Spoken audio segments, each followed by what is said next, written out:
Բարև ձեզ հարգելի ընկերներ, ես ձեզ ողջունում եմ իմ Facebook-յան էջում, այսօր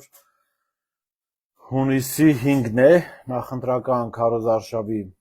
վերջին օրը, եւ այսօր էլ կփորձեմ ամփոփել ձեզ հետ միասին օրվա գլխավոր թեմաները եւ ինչպես նաեւ այս ամբողջ քարոզարշավը ամփոփենք միասին, հասկանալու համար ինչ հանգրվանի հասանք, նախ ասեմ, որ այսօրվա հետ կապված երկու պատմություն կա, իհարկե գլխավոր թեման այն է, որ այս պահին փորձում են ուժեղ Հայաստանին զրկել ընտրություններին մասնակցելու հնարավորությունից, նման որոշում կայացնելու պարագայում կարող են տարբեր զարգացումներ լինել, ԿՀ-ն այս պահին քննարկումը ԿՀ-ում ընթանում է, այնպես որ դեռ հստակ չի ինչ որոշում կկայացնեն, բայց ես ձեզ ասեմ, որ Նիկոլ Փաշինյանը վտանգավոր դուռ է նման որոշման բացելու, որովհետև լի հնարավորություն է տալու հավաքական ընդդիմությանը գնալ կտրուկ ճանապարհով։ Իհարկե, այստեղ գլխավոր դերակատարումը ուժեղ Հայաստանինն է, իրենք պետք է ասեն, թե ինչ գործողությունների են պատրաստ իշխանությունների այս կամ այն որոշման դեպքում, այնպես որ այս մասով սպասենք իրադարձությունների զարգացմանը, ակնհայտ է, որ անթույլատրելի այս վարքագիծը իշխանությունների կողմից եւ հիշեցնենք, որ այս նման որոշման գալու կամ նման որոշման նախապատրաստելու գլխավոր թեզերից մեկը նաեւ այն էր, որ Ռուսաստանի Դաշնությունից մեր հայրենակիցները գալիս են Հայաստան ընտրությունների մասնակցելու, ինչը լրիվ սահմանադրական իրենց իրավունքն է, որևէ օրենքի խախտում չկա այստեղ, եւ թե Ռուսաստանի Դաշնությունից, թե եվրոպական երկրներից, թե Վրաստանից, չգիտեմ, թե արաբական երկրներից, թե Ուկրաինայից Հայաստանի քաղաքացի հանդիսացող մեր հայրենակիցները կարող են գալ եւ մասնակցել ընտրություններին։ Այսինքն այստեղ որևէ ապօրինություն չկա։ Չգիտեմ, եթե Նիկոլ Փաշինյանը կողմից կքվեարկեին, ասենք, Ֆրանսիայի մեր հայրենակիցները, դե թող գան քվեարկեն այստեղ, ինչ խնդիր կա։ Ակնհայտ է սրանք, որ միայն պատրվակներ են, որ օգտագործվում են իշխանությունների կողմից, ընդ որում պատրվակներ են, որոնք հորինվում են ավելի շատ, որովհետև օրինակ չկա ճշտում, թե նախորդ ընտրություններին Ռուսաստանից ինչքան մարդ է եկել ընտրության, դրանից առաջ օրինակ 18 թվականին ինչքան մարդ է եկել ընտրության, եւ 18 թվականին ընտրության եկածները ինչ ազդեցություն են ունեցել այդ ընտրության վրա, այսինքն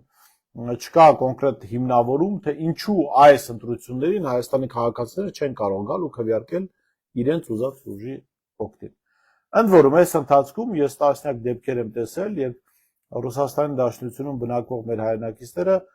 գալով Հայաստան հայտարարել են, որ իրենք քվեարկելու են քաղաքացիական պայմանագրի օգտին, այսինքն այնպես չի, այսինքն իրականությանը չի համապատասխանում այն քարոզչական թեզը, որ ովքեր Ռուսաստանից գալիս են քվեարկելու են ընդդիմության օգտին։ Սա էլ ակնհայտ է, որ զուտ օգտագործվում է քարոզչական նպատակով։ Գանք քարոզարշավի վերջին օրին 29 օր քարոզարշավ է, նախ ասեմ, որ իրականության մեջ 29 օրը բավական ձանձրացնող է տեղեկատվական տեխնոլոգիաների այս դարում, երբ մի օրում կամ մի ժամում Հայաստանի այս ծայրից այն ծայրը կամ Հայաստանից մինչև աշխարհի այն ծայրը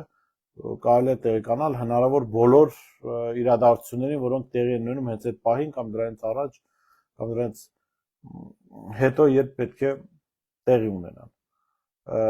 Դասական քարոզարշավի իմաստով բավական դժվար օրեր էին, բայց ասեմ Հայաստան Դաշնքի իմաստով բավական հաջող քարոզարշավային ընթացք էր։ Սկզբում ինչ-որ դանդաղ ընթացք կար, սկզբում տպավորություն էր, թե Նիկոլ Փաշինյանն է կարողանում միայն օրակարգ թելադրել, հետո Հայաստան Դաշինքը բավական ակտիվացավ եւ հաջող սկսեց նաեւ քարոզչական օրակարգ թելադրել նախագահ Քոչարյանի գլխավորությամբ իհարկե, եւ մենք մի պահ հասանք նրան, որ ընդհանուր քաղաքական դաշտի ֆոնին, որ նայում էր, Ռոբերտ Քոչարյանը առանձնանում էր որպես քաղաքական առաջնորդ, հիմա էլ է առանձնանում եւ այս իմաստով կարծում Հայաստան Դաշնքի դիրքերը բավական ամրացան, որովհետև մարդիկ տեսան հոգեկան խնդիրներ ունեցող Նիկոլ Փաշինյան, տեսան մի շարք 10 տեխնացուից ավել գուցե անլուրջ, զրոյական վարկանիշ եւ լրջություն ունեցող տեխնացուների, տեսան նաև լուրջ այլ տեխնացուների, որոնց մասով կա փորձառության պակաս եւ քանի որ ժողովուրդը մեկ անգամ գնացել է փորձարկման ճանապարհով, հասկացել է, որ դա լավ տեղ չի տանում, շատերը այսպես փորձարկումային տրամաբանությունից փորձել են դուրս գալ եւ այդ իմաստով եղած տեխնացուներից Ռոբերտ Քոչյանը միակն էր, որ ունի հաջողության պատմություն, ունի վստահելի հեղինակություն եւ Քոչյանի խոսքը վստահության արժանի է։ Քանի որ փորձված է, գուցե ուրիշ տեխնացուներ էլ իրենց խոսքը պահեն, վստահելի լինեն, բայց փորձառության իմաստով ասա, որ փորձված է այդ խոսքը։ Հիմա փորձված կա ընտրապայքարին երկու գործիչ մասնակցող Նիկոլ Փաշինյան, որ կատարյալ ստախոս սրիկայի մեկն է, եւ բոլորը դրա մասին գիտե, եւ կա Ռոբերտ Քոչյան, որ խոսքի տերն է իր իշխանության տարիներին ապահովել է անվտանգություն, զարգացում եւ ես գլոբալ իմաստով իրենց քարոզչական թեզերում էլ ԿՊ-ի չեմ գտնում մի դրվագ, որտեղ կարողանան փաստերով ապացուցել, որ Ռոբերտ Քոչյանը ինչ բանը ասել է եւ դա իրականությանը չի համապատասխանում կամ հակառակն է արել։ Սա Հայաստան դաշինք եւ քարոզարշավ իմաստով կարծում բավական հաջող էր եւ միջև անցնել է մյուս թեմային, պիտի առաջարկեմ անպայման գնալ ընտրությունների եւ իհարկե անպայման քվեարկել համար 17-ի օգտին, այս նշանը դուք թիվը տեսնում եք, որպես հուշում եմ դրել այդտեղ, համար 17-ի օգտին եւ ընդհանրապես պիտի մի մթնոլորտ ստեղծվի, որ Նիկոլ Փաշինյանը քաղաքացիների ակտիվ մասնակցությամբ դժվարությունների եւ անհնարինության հանդիպի ընտրակեղծիքների մասին մտածելիս։ Դա շատ կարևոր հանգամանք է։ Գնացեք ընտրությունների եւ անպայման իմ եթե կարծիքը լսեք, քվեարկեք Հայաստան դաշինքի օգտին։ Հիմա գանք երկրորդ թեմային, մինչեւ երկրորդ թեմային գալը ես հիշեցնեմ ժողովուրդ, որ վաղը լռության օր է, վաղը մենք հնարավորություն չենք ունենալու հրապարակային ելույթներ ունենալ, ուստի եւ այսօրվան էլ այդ վաղվան էլ շատ չի մնացել, ընդամենը 53 րոպե է մնացել։ Խնդրում եմ ձեր էջերում կիսվեք այս ուղի եթերով, որպեսզի վաղը օրենքի խախտման առիթ չլինի, քարոզչական ելույթներ չեն լինելու, նման զրույցներ չենք ունենալու վաղը եւ մյուս օր ընտրության օրը, այնպես որ օգտվեք այս 53 րոպեից, որ ունենք, որ օրենքը թույլ է տալիս եւ անպայման կիսեք ձեր էջերում այս ուղի եթերը, այն խնդրանքն է ձեզ։ Ուրեմն հրապարակվել է Փաշինյանի մասին փաստաթղթեր, գոնե այդպես են կոչում, Արշակ Կարապետյանի մոտ տեսա, Փաշինյանի նախկին գլխավոր խորհրդականի, եւ տեսա Վարդան Հակոբյանի մոտ, ով բնակվում է Միացյալ Նահանգներում։ Ես հիմա բանում մեկնաբանությունների բաժնում այս լայվի կդնեմ Արշակ Կարապետյանի ելույթը, որպեսզի դուք կարողանաք ծանոթանալ այն տեղեկություններին, որ ինքն է ներկայացնում։ Փաստորեն ըստ այդ տեղեկությունների, ըստ հրապարակված փաստաթղթերի Արշակ Կարապետյանի կողմից պարզվում է, որ Նիկոլ Փաշինյանը Միացյալ Նահանգների հատուկ ծառայությունների գործակալ է, ընդ որում գործակալ է համագործակցում է 1995 թվականից եւ գործակալ է 1996 թվականից։ Այդ փաստաթղթերին հղում անողներն են պնդում։ Իրենց էջերում կարող եք ծանոթանալ դրա։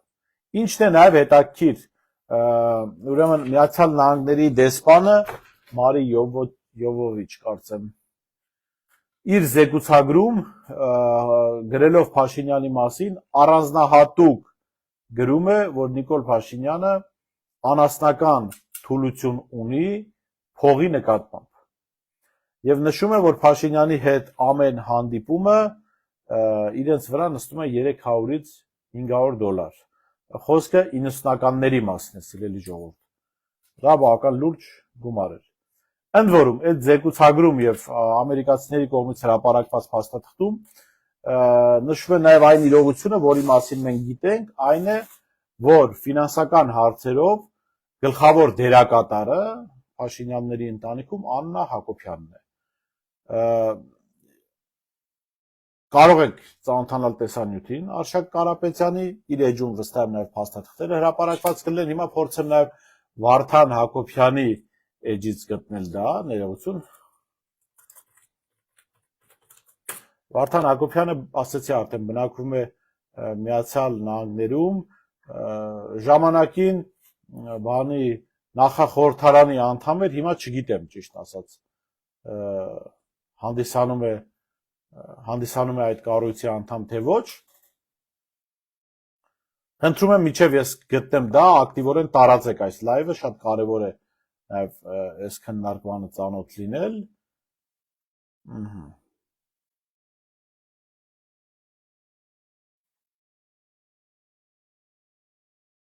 Հիմա գտա ես։ Հիմա ես կդնեմ նաև Վարդան Հակոբյանի ելույթը մեկնաբանությունների բաժնում, դուք կարող եք ծանոթանալ դրանց։ Եվ փաստորեն, այո, հաստատվում են մեր այն կասկածները, որ Նիկոլ Փաշինյանը փաստորեն գործակալ է։ Ու այստեղ նշվում է ՑՌՈ-ի գործակալ, ես չգիտեմ էլ ինչ։ Այդտեղ կարծեմ ամերիկյան հոդվածում գրված է, որ Փաշինյանը համագործակցում է համագործակցել է տարբեր հատուկ ծառայությունների հետ, այսինքն ՑՌՈ-ի հետ մենք չենք կարող բացառել, ասենք ՄԻԹ-ը, թուրքական հատուկ ծառայությունները, որի հետ կարող էր համագործակցել Նիկոլ Փաշինյանը։ Ծանոթացեք նաև Վարդան Հակոբյանի ելույթին, այնտեղ էլ հետաքրքիր դրվագներ կան, մեկնաբանություններ կան, այնպես որ կարծում եմ սա հավելյալ տեղեկատվություն է ընտրություններին գնալուց առաջ։ Ինչու է կարևոր նաև այդ հոդվածին ծանոթանալ, ես արդեն ասացի, փոքր դրա վրա կենտրոնանանք, Փաշինյանը ըստ ամերիկացիների անասնական թուլություն ունի փողի նկատմամբ։ Սա իր ամբողջ հոգեբանության բացահայտումն է, սիրելի հայրենակիցներ։ Նիկոլ Փաշինյանի կյանքի ամբողջ նպատակը փողն է։ Եվ դա բացատրում է մարդը մանկության տարիներին աղքատության, ծայրահեղ աղքատության մեջ է ապրել, դժվարությունների միջով է անցել, չի կարողացել հոգեբանորեն հաղթահարել այդ աղքատությունը եւ ինքը այն որ ասում է աղքատությունը մեր գլուխներում է։ Այո, իր գլխում այդ աղքատությունը չի հաղթահարվել։ Հիմա աշխարհի փողերն էլ տաս Նիկոլ Փաշինյանն ինքը չի կշտանալու։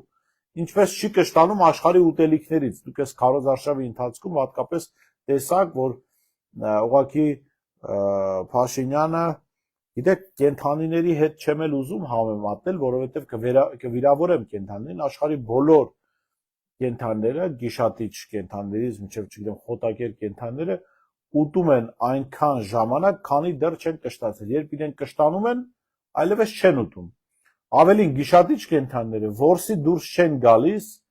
երբ ուտելու կարիք չունեն, այսինքն երբ իրենք սոված չեն, իրենք չեն սպանում այլ կենթանիների, չեն ուտում, չգիտեմ, չեն որս անում։ Այս քարոզարշավի ընթացքում մենք տեսանք Նիկոլ Փաշինյանի խայտառակ վիճակը, մարդը ուտում էր անկառավարելի ձևով, ուտում էր, ասենք, խաշլամայի վրայից մեղր, մեղրի վրայից, չգիտեմ, փախլավա, փախլավայի վրայից կաթ, կաթնային ինչ-որ արտադրանք։ Գիտեք,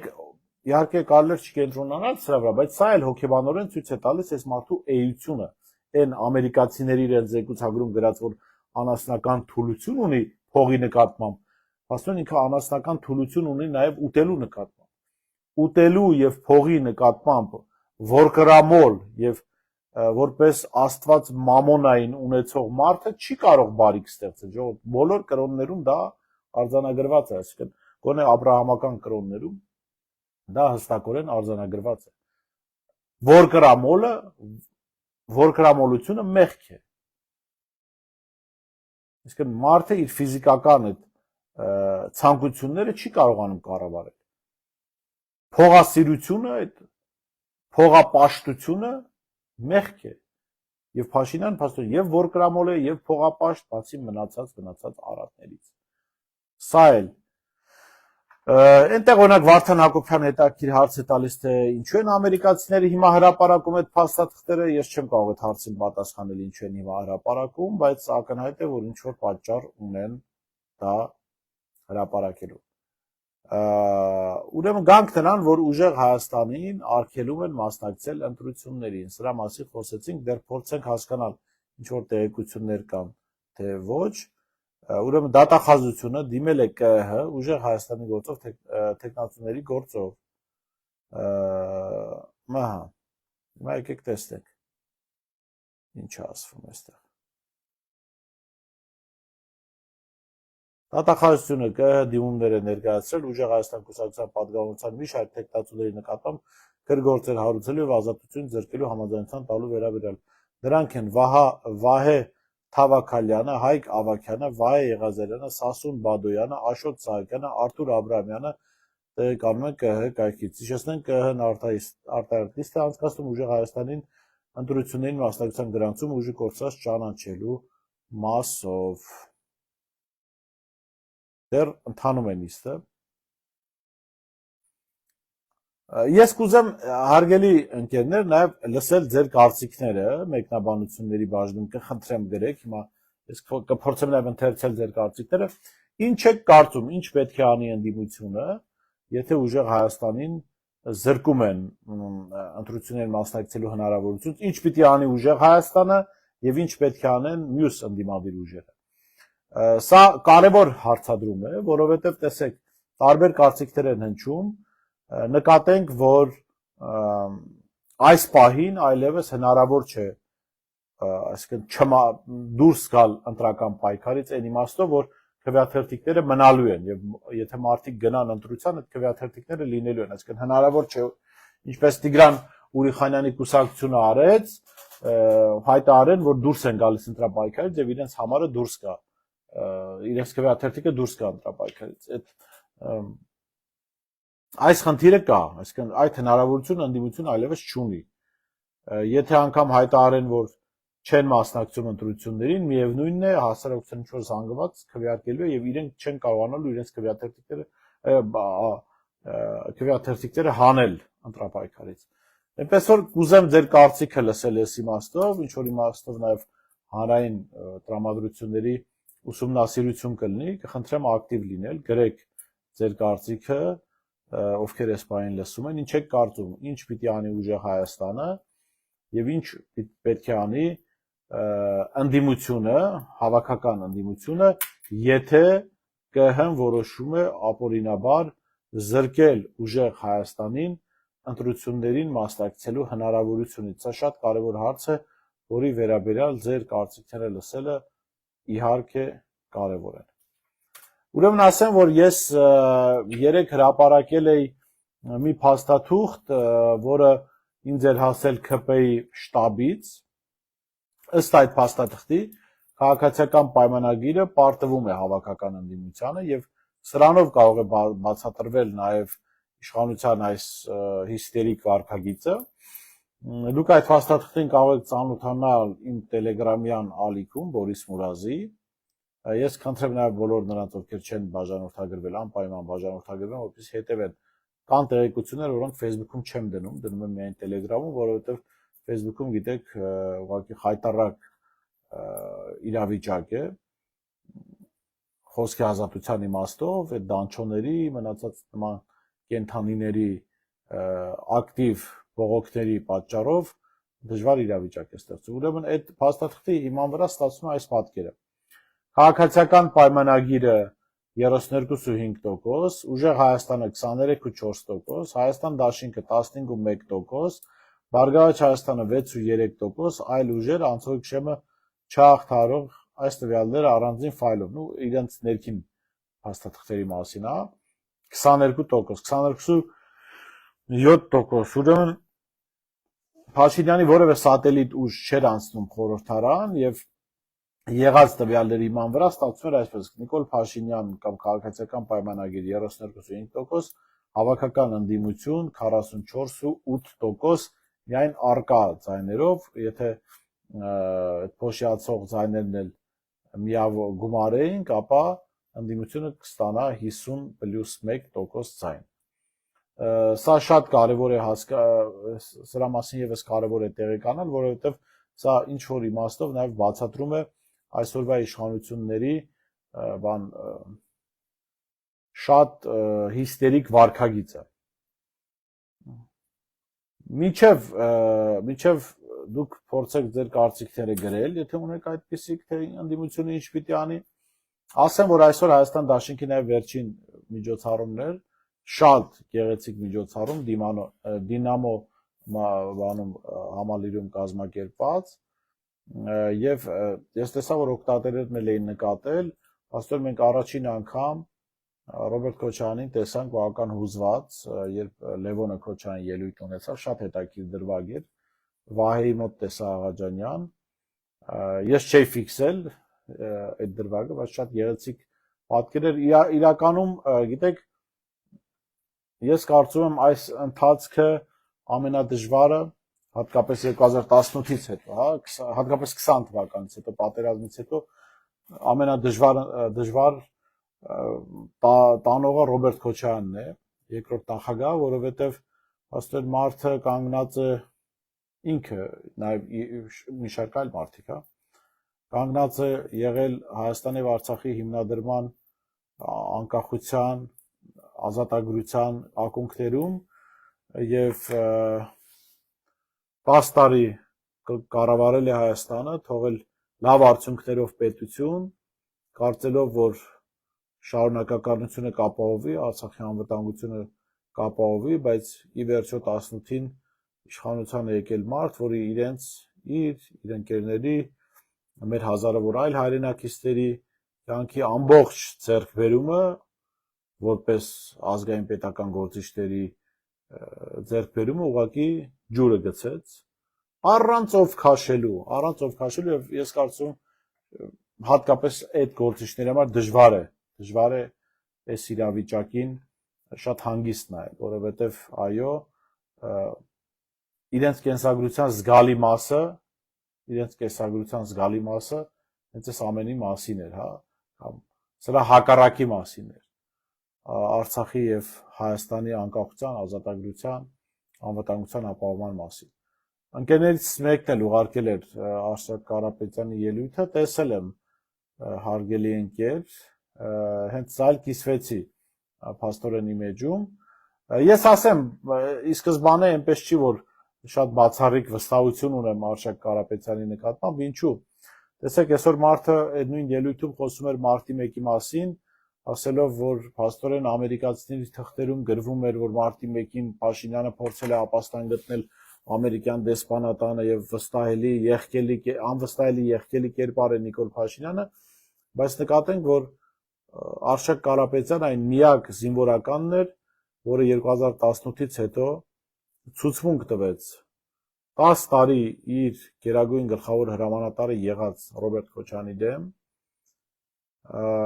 եւ Ռոբերտ Քոչարյանը փաստորեն ապօրինի կալանավորվեց այդ թվում Արշակ Կարապետյանի ցուցմունքի հիման վրա մարտի 1-ի գործով։ Մարտի 1-ի գործով ական կեղտոտ ցուցմունքներ է տվել Արշակ Կարապետյանը, չնայած այսօր Սրբի դիմակը առած որպես ընդդիմություն է հանդես գալիս։ Իհարկե, գուցե փոշմանել է, հասկացել է իր սխալը, բայց լավ կանի դրա մասին հրապարակային խոսի, որպեսզի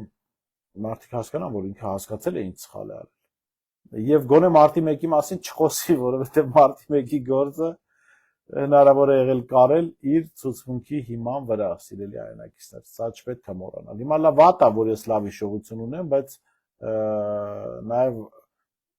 վատ է, որ մարդիկ լավ հիշողություն չունեն։ Որովհետև շատ կարևոր է այդ հիշողությունը, գիտեք, մարդիկ հիշեն, որ գործիչը ինչ ճանապարհով է անցել։ Հիմա լավ, լսեցինք նաև երեք Էդմոն Մարուքյանին հանրայինի եթերում։ Ես ասեմ, վատ չէր ելույթ ունենում, շատ կոնկրետ անհարմարություններ էր պատճառում Նիկոլ Փաշինյանին, բայց ես միայն խոսքով հավատացող մարդկանցից չեմ։ Ես գործով տեսել եմ Էդմոն Մարուքյանին, Էդմոն Մարուքյանը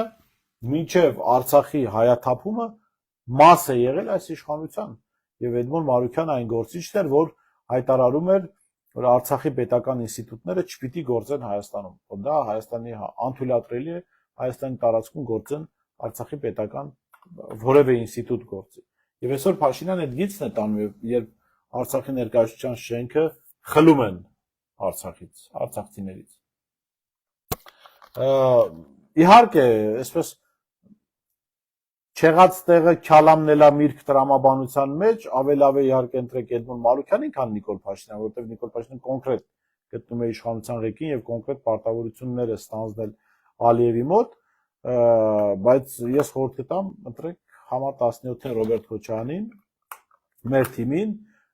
որովհետև այնուամենայնիվ մարդու անցած ճանապարհը կարևոր է, որովհետև մարդ, որը Արցախի հանձնման ժամանակ ծառայել է այսօրվա իշխանությանը, ես չունեմ վստահություն, որ հետո չի ծառայելու,